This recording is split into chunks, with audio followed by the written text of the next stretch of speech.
Diz assim, a parábola do filho pródigo. Continuou: certo homem tinha 2 filhos. O mais moço deles disse ao pai: Pai, dá-me a parte dos bens que me cabe. E ele lhes repartiu os haveres. Passado não muitos dias, o filho mais moço, ajuntando tudo o que era seu, partiu para uma terra distante, e lá dissipou todos os seus bens, vivendo dissolutamente. Depois de ter consumido tudo, sobreveio àquele país uma grande fome, e ele começou a passar necessidade. Então ele foi e se agregou a um dos cidadãos daquela terra, e este o mandou para os seus campos a guardar porcos. Ali desejava ele fartar-se das alfarrobas que os porcos comiam, mas ninguém lhe dava nada. Então, caindo em si, disse: Quantos trabalhadores de meu pai têm pão com fartura, e eu aqui morro de fome? Levantar-me-ei e irei ter com o meu pai. Ele lhe direi: Pai, pequei contra o céu e diante de ti. Já não sou digno de ser chamado teu filho. Trata-me como um dos teus trabalhadores. E levantando-se, foi para seu pai. Vinha ele ainda longe, quando seu pai o avistou, e compadecido dele, correndo, o abraçou e beijou. E o filho lhe disse: Pai, pequei contra o céu e diante de ti. Já não sou digno de ser chamado teu filho. O pai, porém, disse aos seus servos: Trazei depressa a melhor roupa, vestiu-o, pondo-lhe um anel no dedo e sandália nos pés. Trazei também e matai o novilho cevado. Comamos e regozijamo-nos.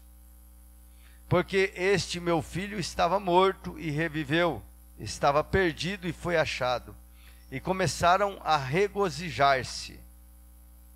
Ora, o filho mais velho estivera no campo, e quando voltava, ao aproximar-se de casa, ouviu a música e as danças. Chamou um dos criados e perguntou-lhe que era aquilo. E ele informou: Veio teu irmão e teu pai mandou matar o novilho cevado, porque o recuperou com saúde. Ele se indignou e não queria entrar. Saindo, porém, o pai procurava conciliá-lo. Mas ele respondeu a seu pai: Há tantos anos que te sirvo, sem jamais transgredir uma ordem tua, e nunca me deste um cabrito, sequer para alegrar-me com os meus amigos. Vindo, porém, esse teu filho, que desperdiçou os teus bens com meretrizes, tu mandaste matar para ele o novilho cevado. Então lhe respondeu o pai: Meu filho, tu sempre estás comigo, tudo o que é meu é teu. Entretanto, era preciso que nos regozijássemos e nos alegrássemos, porque esse teu irmão estava morto e reviveu, estava perdido e foi achado.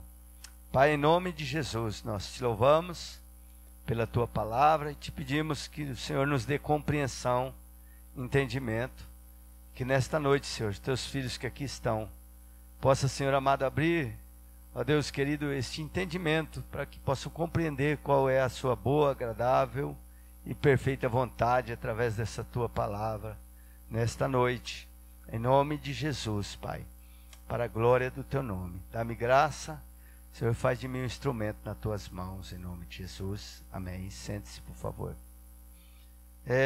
Queridos, nós, olhando para esse texto, temos a compreensão de que Deus, no Novo Testamento, ele sempre se revela como Pai.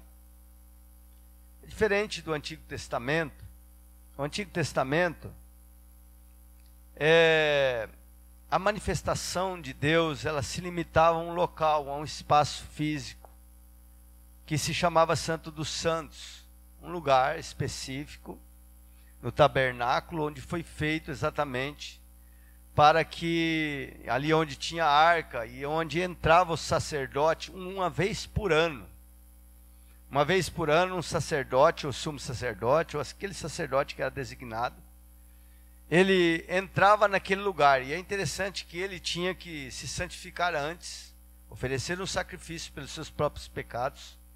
E ele entrava ali naquele lugar com sinos, com um cinturão onde tinha vários sinos. E estes sinos, eles, ao badalar dos sinos, eles sabiam que o sacerdote estava ali. As pessoas que ficavam do lado de fora tinham a percepção então que o sacerdote estava ali dentro, falando com Deus, oferecendo sacrifícios. E há um historiador que diz que o sacerdote sempre entrava ali e entrava com uma corda também amarrada, aonde essa corda ela tinha um comprimento necessário para que ela ficasse com a ponta do lado de fora. Porque se aquele homem fosse achado em pecado diante de Deus, ele era fulminado, ele era morto. E os sinos eram exatamente para indicar se aquele homem aquele homem que estava ali na presença de Deus estava vivo ou estava morto. Não é? Então, quando os badalares dos sinos acabava e cessava lá dentro, esperava-se um tempo. Então, quando acontecia, claro, puxava-se aquela pessoa para fora com a corda. Então você vê que era um lugar, um espaço físico, a santidade de Deus, onde ele se manifestava naquele espaço físico. Então no Antigo Testamento nós vemos muitas manifestações de Deus assim sobrenaturais, onde Deus exigia a santidade. Quando Moisés viu uma sarça ardente no meio de um deserto, que ele se aproximou, e aquela sarça pegava fogo, e o Senhor se manifestando no meio daquele fogo, o Senhor disse para Moisés: Moisés, espera aí, para aí, tira as sandálias dos seus pés, que o lugar que você pisa é um lugar santo. Agora, quando a palavra de Deus fala sobre, quando vem Jesus, quando o Senhor na cruz do Calvário fala assim, está consumado. Nós lemos na palavra do Senhor que houve um terremoto muito grande. E neste terremoto, neste mover de Deus, a cortina do santuário, que era uma cortina, queridos, não era uma cortina que você pensa em cortina, você está pensando num pano como esse, mais ou menos. Mas era uma cortina de 6 metros de altura por 12 metros de largura, com 10 centímetros de espessura. Era uma cortina muito forte, muito resistente. E essa cortina, ela foi, neste dia, a palavra de Deus fala que houve algumas mover sobrenatural, algumas sepulturas se abriram, as pessoas se levantaram da sepultura, simbolizando a ressurreição do último dia. E o templo, e aquele tremor, chegou até o templo, e até o lugar onde estava, o lugar santo dos santos, e a cortina foi rasgada de cima a baixo. Então, essa cortina sendo rasgada de cima a baixo, ela simboliza muitas coisas, né? Simboliza muitas coisas, que o acesso a Deus, ele deixou de ser restrito no lugar físico, e aí ele passa a ser, agora, hoje, num lugar espiritual em Deus. E esse lugar, a todos nós, foi dado o direito de entrar. Em Efésios fala sobre isso, né? Fala sobre o lugar, nós nos achegarmos a Deus. Aquele que se achega a Deus, creia que Ele exista. E fala de nós nos achegarmos a Deus com ousadia diante do Senhor.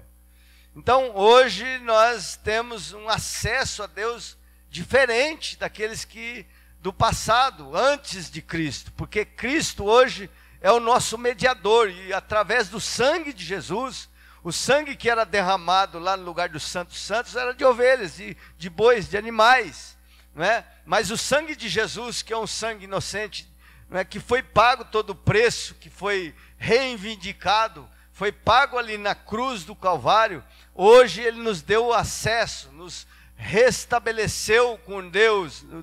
Jesus é o nosso intercessor, Jesus é o Santo dos Santos, que é o nosso intercessor, que podemos nos achegar diante de Deus com segurança.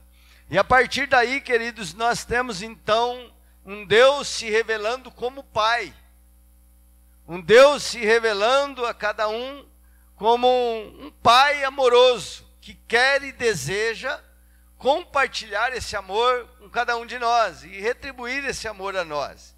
Então, um Pai que nos coloca como filhos dele e nós como família do Senhor. Amém, queridos? Então, hoje nós temos o acesso a Deus livremente, né, através do sangue de Jesus. Jesus é nosso intercessor. Nós temos essa passagem da palavra de Deus,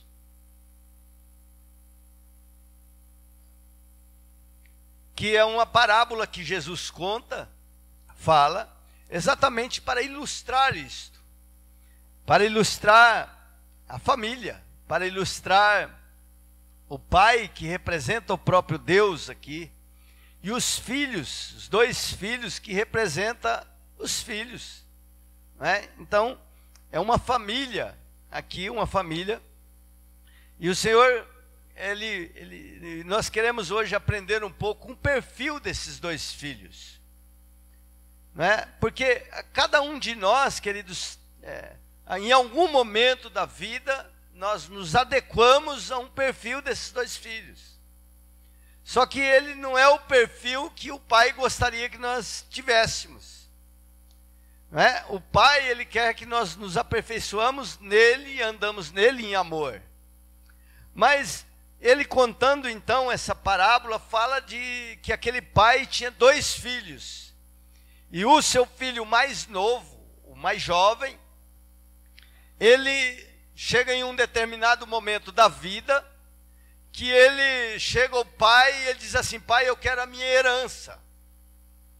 Então, este filho, e o pai não nega a herança, dá ele a herança, e o relato diz que depois de alguns dias ele pega a sua herança e vai embora, e gasta tudo aquilo que ele tinha dissolutamente, e depois volta numa condição deplorável ao pai, onde o pai o recebe, o abraça e dá a ele direito de filho novamente.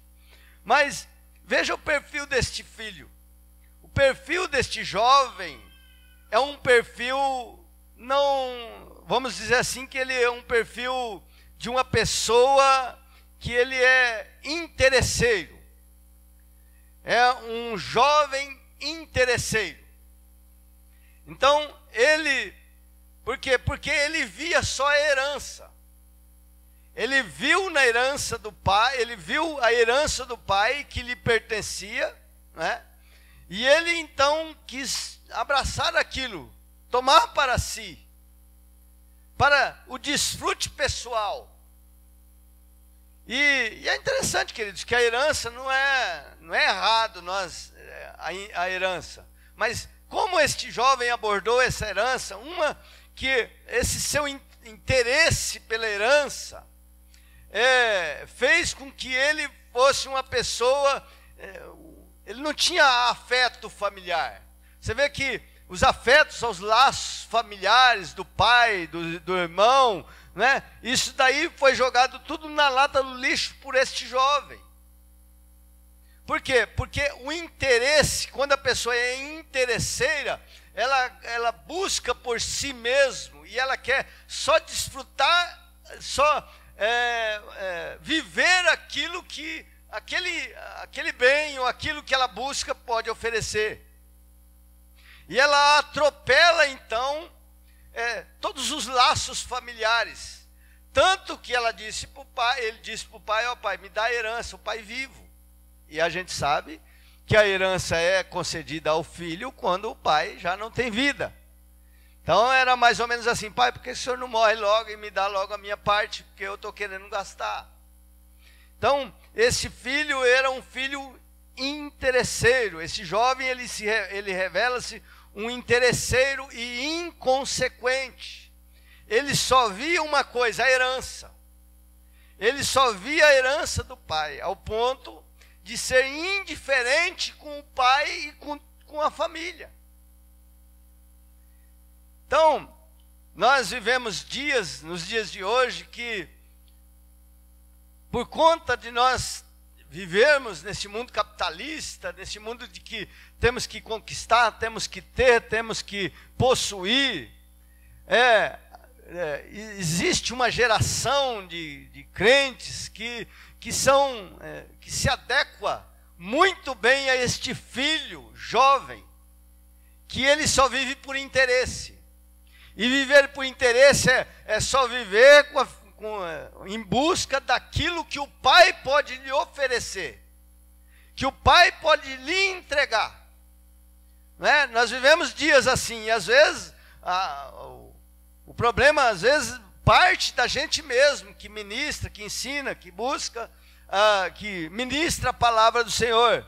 Quando nós somos negligentes e só ministramos e aguçamos o interesse das pessoas, de que Deus pode dar, sim, um carro novo, de que Deus pode dar a casa, de que Deus pode dar isso, de que Deus pode dar aquilo, e levamos as pessoas a só olhar para a herança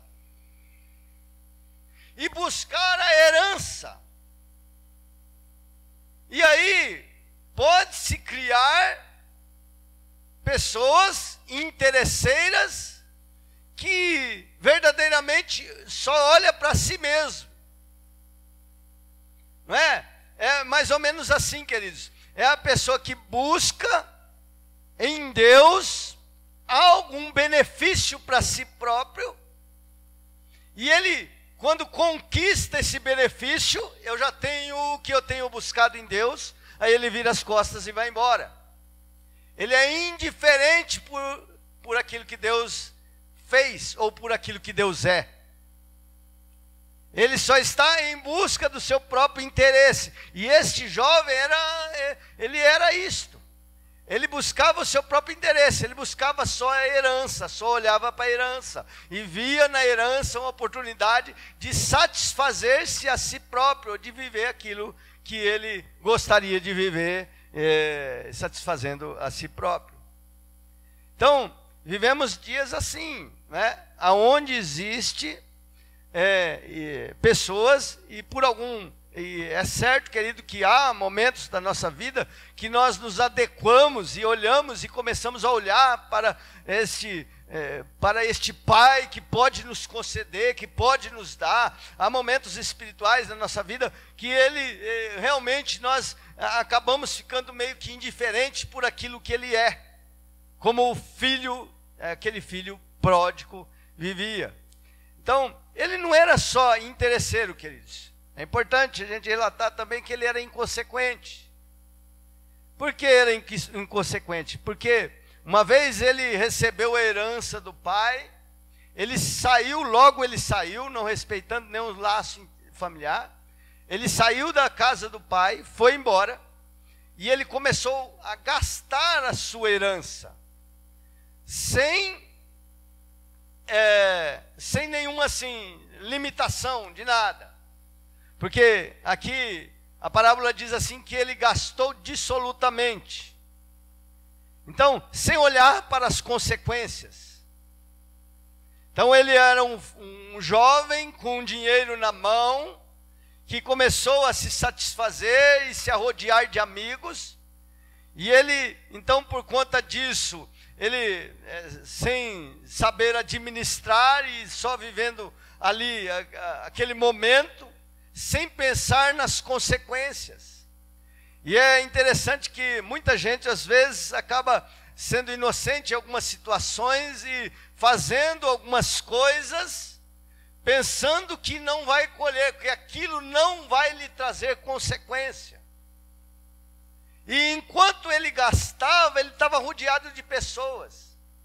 Mas você veja que quando chegou um momento difícil, dificuldade, sobreveio uma fome, acabou o dinheiro, aí iniciou-se uma consequência daquilo que ele havia plantado, semeado. Então, queridos, é uma lei espiritual que isso daí é certa, né? Tudo aquilo que nós plantamos um dia, tudo aquilo que nós plantamos cedo ou tarde, nós vamos colher. E aquele jovem interesseiro, aquele jovem que não tinha laços, ele estava olhando só para a herança. E uma vez ele possuiu a herança, ele pega, queridos, e começa a gastar, e começa ali a fazer as suas festas, e sem pensar nas consequências. Então, há um momento da vida dele que ele então olha a situação onde ele estava, não é? Olha a situação onde ele estava. Porque quando nós olhamos só para a herança, querido, e buscamos a herança, e trabalhamos, e buscamos em Deus aquilo que Deus pode nos oferecer, só por isso, existe sempre uma consequência, não é? Existe sempre, em 1 Coríntios, no capítulo 16, versículo 22, diz assim: se alguém não ama o Senhor Jesus, seja anátema. Então, quando há um relacionamento com Deus só por interesse, é uma semeadura que nós estamos fazendo que pode trazer consequências sérias. E anátema é repugnante. Pode trazer consequência na nossa vida que não é aquilo que nós gostaríamos de viver, consequências de maldição. Podemos caminhar para um lugar de maldição quando nosso relacionamento com Deus está baseado só naquilo que Ele pode nos dar. E esse jovem tinha esse relacionamento com o pai naquilo que ele poderia receber. Então, o nosso relacionamento com Deus, quando não é baseado em amor, ele pode trazer para nós consequências que nós não gostaríamos de viver, né? Não gostaríamos de viver. Então, você veja que, por causa da sua inconsequência, ele despreza aquilo que ele tinha recebido, aquilo que ele tinha ganhado da parte do pai. Ele despreza, queridos, porque ele gasta dissolutamente. E aí nós podemos nos arremeter lá para Jacó e Esaú. Jacó e Esaú, um casal, gêmeos, os filhos de Isaac, de Rebeca, né?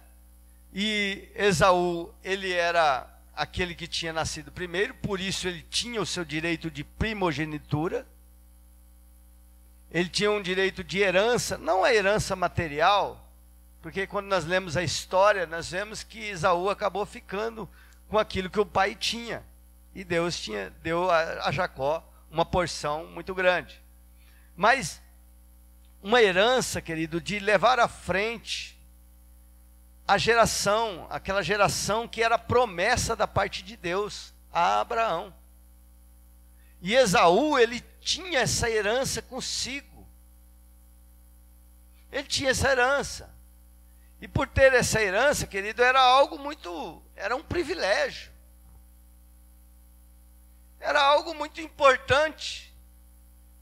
Só que Esaú, o que ele fez? Em um determinado dia, onde ele vinha de um trabalho na caça, no campo, ele chega até Jacó. Jacó tinha feito um guisado de lentilha, né, que estava muito bom, muito cheiroso. Esaú, com muita fome, ele chega até Jacó e fala assim: dá um pouco dessa lentilha, desse guisado para mim. Jacó muito esperto, Jacó muito ligeiro, né?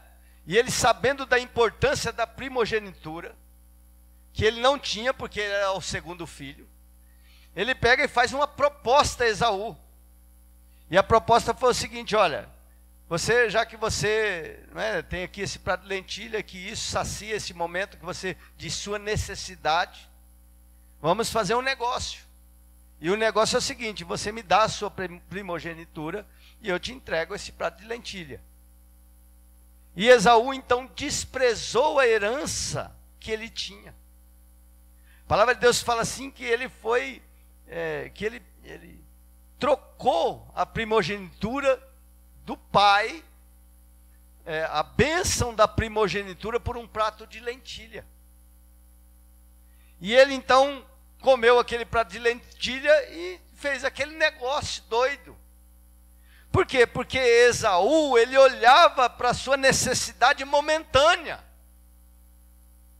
E a sua necessidade momentânea falava muito mais alto do que aquilo que ele tinha em Deus. E você sabe, queridos, nós vivemos tempos onde muita gente, ele olha para a sua necessidade momentânea, e se Deus não conceder a ele, se Deus não der a ele, ele está disposto a vender a sua vida até para o diabo, abrindo mão. E é mais ou menos assim, ele vem, busca, né, mas se ele não conquistar em Deus, ele fala assim, peraí, não, para mim não serve, estou indo, meu negócio é agora, eu tenho que resolver o meu problema. Então você veja que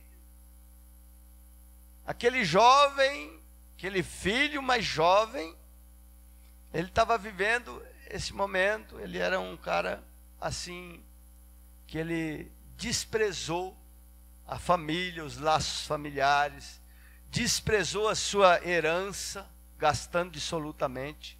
E qual foi o final dele?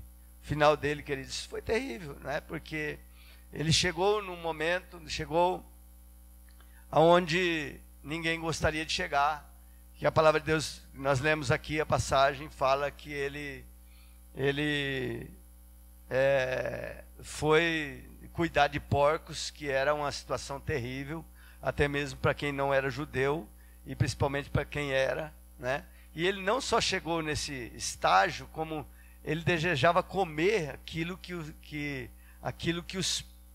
os porcos comiam. Ele desejava comer aquilo que era oferecido aos porcos. Então você veja a situação, veja o estágio que aquele jovem chegou, né? Então ele, por causa da sua que ele foi ingênuo, né, por conta de gastar aquilo que ele tinha recebido da parte do pai, e aí ele pegou e chegou nesse estágio.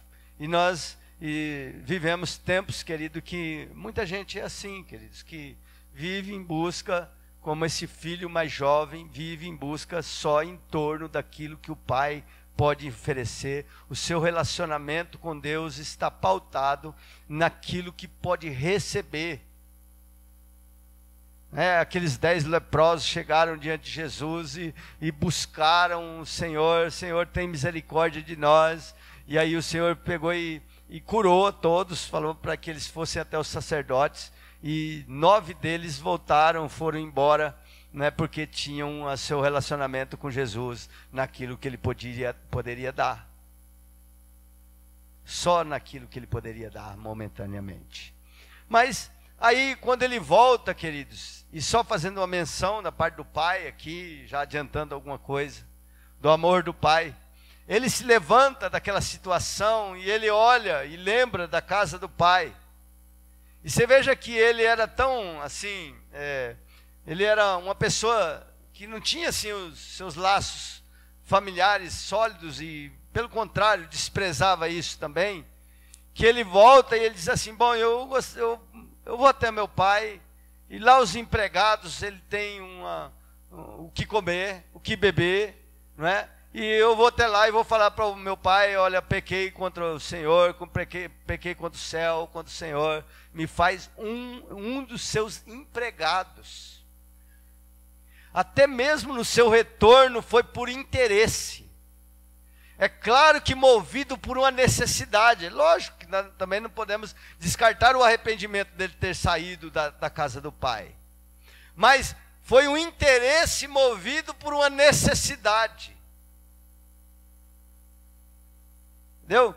Então, este filho aqui, aquele filho que vai à igreja sempre movido por uma necessidade, busca por uma necessidade, quando encontra e recebe aquilo que ele necessita, vira as costas, se tem alguma consequência, está lá embaixo, está caído de novo, volta por conta de uma necessidade.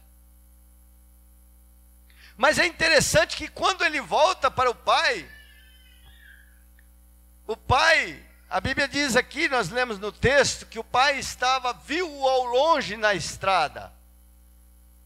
Então, só para nós entendermos aqui o pai, um pouquinho, depois eu quero voltar ao pai. Entendemos um pouquinho o pai, o amor do pai pelo filho. Que o pai, quando aquele homem foi embora, tinha lá um bezerro reservado e foi engordando aquele bezerro para dar uma festa. E aquele único bezerro, que não é, porque ele fala assim, ó, matai o novilho. Né? Não matai um daqueles novilhos, matai o novilho. E o filho mais velho fala assim, ó, o senhor mata o novilho, né? Matai aquele novilho que está preparado, cevado para este dia especial. Quando o pai o vê e ele retorna, e o pai então corre até ele, o abraça, e ele fala aquelas palavras, e o pai então coloca um anel no seu dedo, uma sandália nos seus pés, e dá a ele o lugar de filho novamente. Nós olhando para esse pai, não é que o pai foi negligente para com o filho, mas o pai queria dar uma lição ao filho. Olha, você como meu filho, apesar de ter errado, apesar de ter feito o que fez, isso não tirou a titularidade de filho, continua sendo meu filho. E o amor do pai para com o filho não está pautado naquilo que ele fez ou deixou de fazer, porque senão ele não receberia o filho novamente. Um abraço. Então, nós, olhando agora para o filho mais velho, ele era indiferente, ele era um cara ativista, tinha muita atividade. Ele também tinha dificuldade de entender como funcionava uma família. E era muito trabalhador. Quando ele chega do campo, que nós olhamos aqui para o texto, a festa já estava rolando. As coisas já estavam acontecendo. E o filho mais velho estava onde? Trabalhando. Ele era um cara muito trabalhador.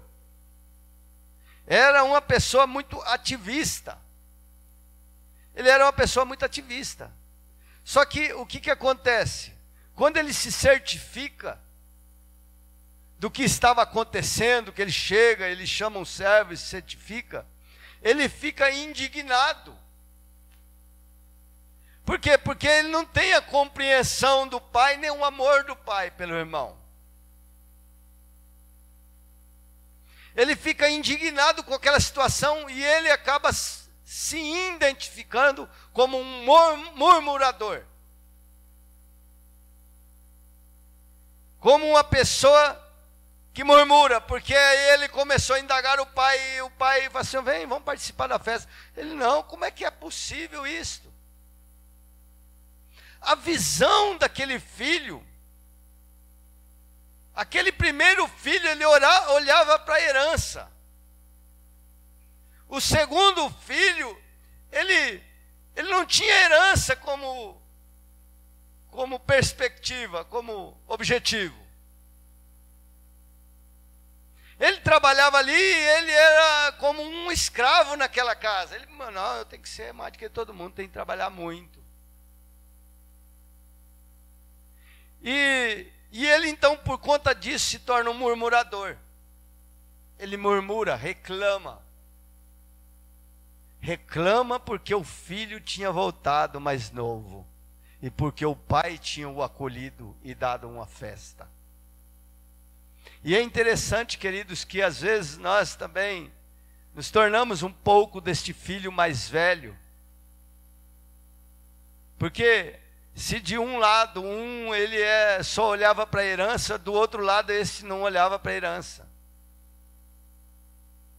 E é um ponto, queridos, que nós temos que entender e compreender em Deus, o seguinte, porque às vezes nós pegamos e criticamos muito, não é? Onde se prega só sobre a herança, naquilo que nós podemos receber e ter em Deus, mas aí nós ficamos meio que olhando só, não é? Num relacionamento com um pai de trabalho, de uma herança eterna, né, daquilo que nós podemos receber na eternidade, mas querido, nós não podemos descartar que nós servimos um Deus que Ele é abençoador. É que o nosso relacionamento com Ele não pode ser descartável, só nós no interesse próprio, egoísta, de nós só recebermos e depois descartar o relacionamento. Mas nós temos um Deus, servimos um Deus que nos abençoa. Nós servimos um Deus que tem herança para nós. Efésios no capítulo 4 diz assim, que Ele é galardoador daqueles que o buscam.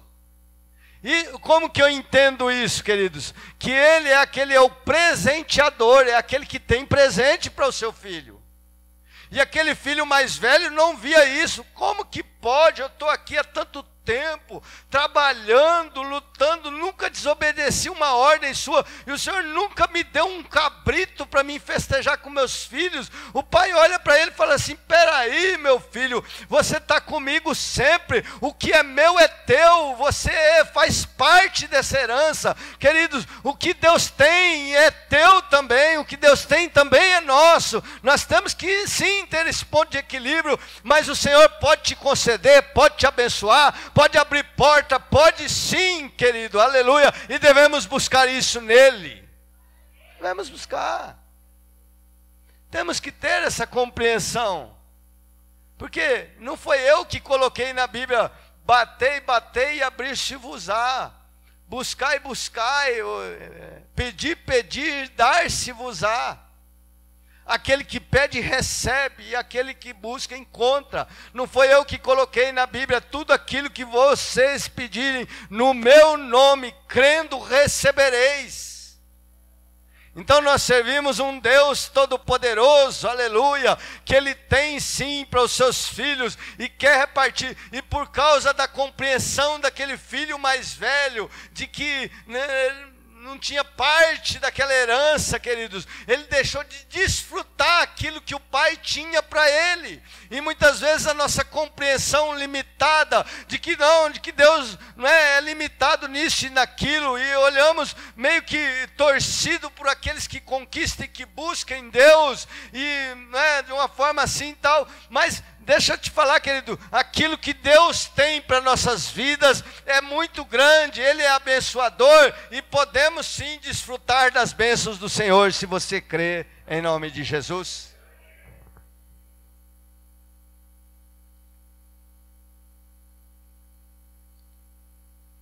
Então, nós não podemos descartar que nós servimos um Deus abençoador. E se descartarmos isso, deixamos de desfrutar o que Deus tem para nós. Ele disse sobre nós, ele disse assim para o filho, olha, você não tem só um cabrito, você tem, tudo que é meu é teu. Amém, queridos? Tudo que é meu é teu. Então, nosso relacionamento não pode estar pautado só naquilo que Ele pode nos oferecer. Tem que estar pautado em amor, em Deus. Nós temos que ter laços familiares com o Pai.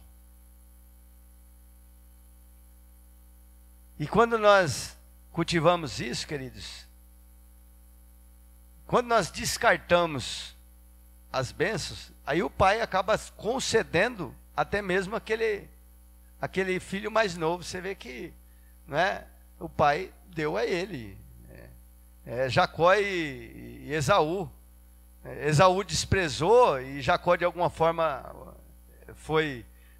usurpou aquela bênção, mas o pai confirmou no céu. Porque quando nós desprezamos aquilo que Deus tem para nós, quando nós desprezamos a bênção do Senhor, o desfrutar daquilo que Deus tem para nós, Deus concede àquele que pede. E às vezes, muitas vezes, aquele que pede é um camarada egoísta, é um camarada que não tem relações e laços familiares, e ele acaba recebendo. Então, nós temos sim herança no Senhor. A palavra de Deus fala sobre a mulher Ciro Fenícia, uma mulher que era da Síria, e essa mulher, ela chega até Jesus um determinado dia, e ela então pede ao Senhor assim, para que o Senhor conceda a ela uma bênção, para que o Senhor conceda a ela a cura do seu filho que estava doente. E o Senhor Jesus, ela começou a incomodar e falar, e os discípulos, e ele sem dar atenção, Jesus sem dar atenção para aquela mulher, seguia o seu caminho. E os discípulos chegaram até Jesus e falaram: o Senhor não vai socorrer essa mulher, então dispensa ela, porque ela está já nos constrangendo aqui, está ficando um negócio meio esquisito. E aí ela continuou ali, queridos, ele não dispensou, ela continuou ali. E nesse momento ela se prostra diante do Senhor, em adoração. Se prostra diante de Jesus e ela fala com Jesus, fala: Senhor, tem misericórdia de mim, eu estou com uma filha moribunda, está doente, eu vim aqui buscar a cura da minha filha. E ela então o Senhor Jesus pega e fala assim: espera aí, não é lícito eu tirar dos filhos o pão da mesa e lançar aos cachorrinhos. É interessante essa passagem, né? Às vezes há mal compreensão que Jesus estava chamando aquela mulher de cadela ou de cachorro, alguma coisa assim. Mas a verdade é que a lição ali naquele contexto era o seguinte, que Jesus tinha vindo para os judeus que tinham uma aliança nele em Abraão. E aquele momento da história, Jesus estava entregando aos seus filhos, aqueles que tinham essa aliança. Não era o momento dos gentios. Então, só que aí ele falando assim: olha, os cachorrinhos são aqueles que participam da mesa, são aqueles que participam da casa. Não é verdade? Quem que são os filhos? Lá em casa nós temos agora tem 2, né? Mas vamos considerar só uma. Tem uma lá para doação, se alguém quiser. Mas nós temos uma cadelinha lá, que ela já sabe que todos os dias, por exemplo, no café da manhã, se eu tiver comendo um queijo lá, ela gosta muito de queijo, né? E aí, esperta ela, né? E ela sabe que se ela chegar perto de mim, ali sempre vai sobrar algum pedacinho de queijo para ela. Ela participa conosco, ela vive dentro de casa, ela está sempre ali, mas ela não é filho. Ela não é filha. Ela não faz parte da minha família, apesar de, né, entre aspas, mas ela não faz parte, ela não tem o meu sobrenome, não carrega o meu sobrenome. E aquela mulher, então, ali o entendimento para aquele momento era esse: olha, não é o momento, eu vim para entregar o pão para os filhos. E aquela mulher, então, ela se manifesta da seguinte forma: mas Senhor, até os cachorrinhos come das migalhas que caem da mesa.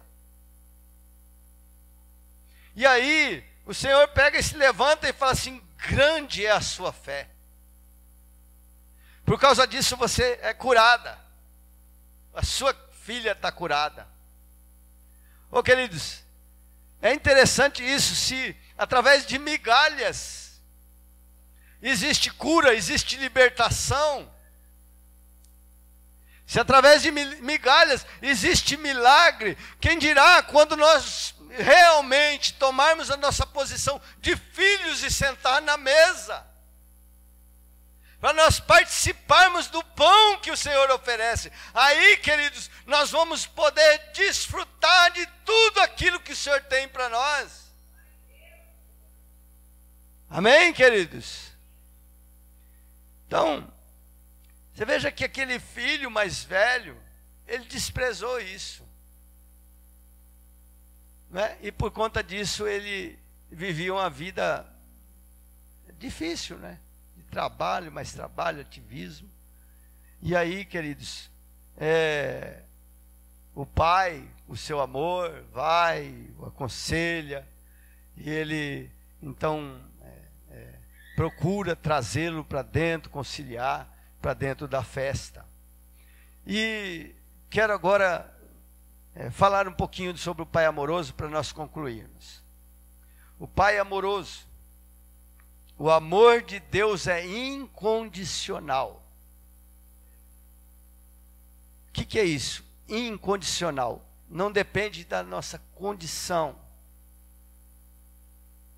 E eu creio assim que Deus assim tem falado muito ao meu coração acerca disso, queridos, que aquele filho mais jovem, ele achou que não seria recebido como filho.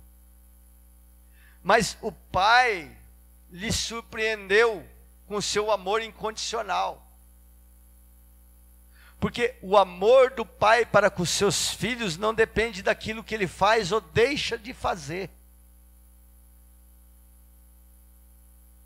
Talvez, né, na nossa caminhada, às vezes erramos o alvo, escorregamos, caímos. Tem muitas pessoas que vivem nessa situação no dia de hoje e acham que nunca mais vai ter o amor que tinha antes do pai. Não, queridos, eu quero te dizer, à luz da palavra de Deus, que o amor do pai para com seus filhos é incondicional, independente do que ele é, do que ele fez ou do que deixou de fazer. É claro que as suas decisões como filho, de tudo aquilo que ele faz como filho, vai ter suas consequências. Então, se o filho toma decisões erradas, ele vai ter suas consequências, vai colher aquilo que se plantou. Mas o amor do pai continua sendo o mesmo, como pai para com o filho. O amor do pai para com aquele filho mais jovem não tinha mudado. Era o mesmo amor. Ele deu e restabeleceu aquele jovem como filho novamente. E incluiu novamente na sua casa. Porque o amor do pai é incondicional. Então deixa eu te falar, não importa o que você fez, deixou de fazer. Não importa, queridos, aquilo que, os escorregões e por onde nós passamos, isso não importa em relação a ser amado pelo Pai. O Pai quer te amar novamente. A única coisa que importa é que você volte, é que você esteja com o Pai, e o Pai vai lhe abraçar. Amém? O pai vai lhe abraçar, por quê? Porque o amor do pai para com o filho, ele é incondicional. Eu tomei como experiência uma história de um amigo que o filho chegou até ele com o boletim da escola, e naquele boletim tinha algumas notas vermelhas, por conta de que o filho não tinha ido bem na escola, bagunçou demais. E ele chega até no pai todo receoso, e ele meio que trêmulo, ele olha para o pai, e o pai disse assim: olha, é o boletim, né? Sim, é o boletim. E ele pega aquele boletim, olha, e ele tranquiliza aquele filho e diz assim: olha, seu boletim não está muito bom, mas está melhor do que o meu. E aquele filho ainda meio assim, aquietou o coração, mas meio receoso, ele então fala com o filho, fala assim, meu filho,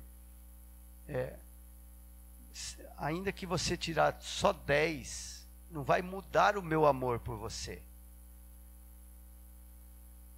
Ainda que você venha com todas as notas vermelhas, o meu amor por você vai continuar o mesmo.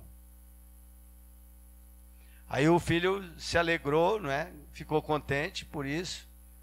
E logo, né? Poxa, sim é, mas se você quiser me agradar, você vai procurar tirar notas boas. Então, o amor do pai para com o filho, ele não vai mudar. se o filho erra ou deixa de errar. Mas se o filho quiser honrar, agradar ao pai, ele vai fazer o melhor e entregar o melhor ao pai. Quem está entendendo diz amém. Então, não importa o que a gente faça, o amor do pai para conosco, sempre que nós retornarmos a ele, ele vai estar nos esperando. Mas o que importa é aquilo que nós fazemos, se agrada ou desagrada.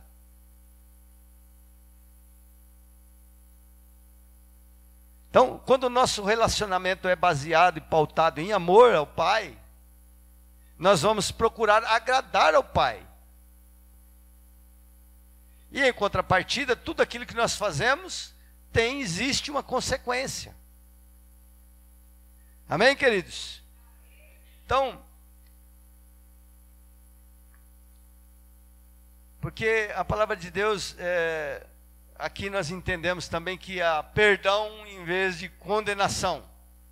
Perdão em vez de condenação. O filho mais velho queria condenar, falou assim, esse filho seu aí, que gastou com as meretrizes, agora vem aí botar a mão naquilo que me pertence. Então, já levando o pai uma palavra condenatória. Mas o que o pai fez? O pai disse assim, esse meu filho estava morto, e ele reviveu. E por ele reviver, eu tenho que conceder o perdão e não a condenação. Por quê? Porque o perdão restitui, o perdão restabelece. Então, muitas pessoas tropeçaram, erraram, falharam na sua caminhada. Mas o maior erro é não voltar para o pai, achando que não vão receber o perdão e achando que não vão ser amados pelo pai. Mas todas as vezes quando nós decidimos voltar ao pai, nós encontramos nele o amor de um pai para com o filho e o perdão do pai daquilo que nós fizemos. Vai ter consequências? Sim, aquilo que nós plantamos, nós colhemos. Tudo aquilo que nós semeamos, um dia nós vamos colher. Há consequência, às vezes até depois do perdão. Mas uma coisa é certa, o pai sempre tem um perdão para o filho, que volta até ele arrependido. O pai tem um amor para dispensar para o filho.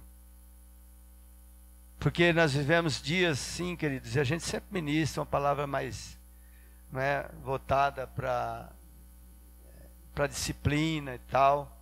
Mas eu quero assim, nós não podemos nos esquecer que nós servimos um Deus, e um Deus que Ele tem o seu amor incondicional para com os seus filhos, e Ele quer nos amar, Ele quer nos perdoar, e quer nos levar a lugares aonde nós nunca tivemos antes nele, aleluia, para vivermos o sobrenatural, não só vivermos o sobrenatural, mas para podermos também desfrutar daquilo que Ele tem para nós, amém, queridos?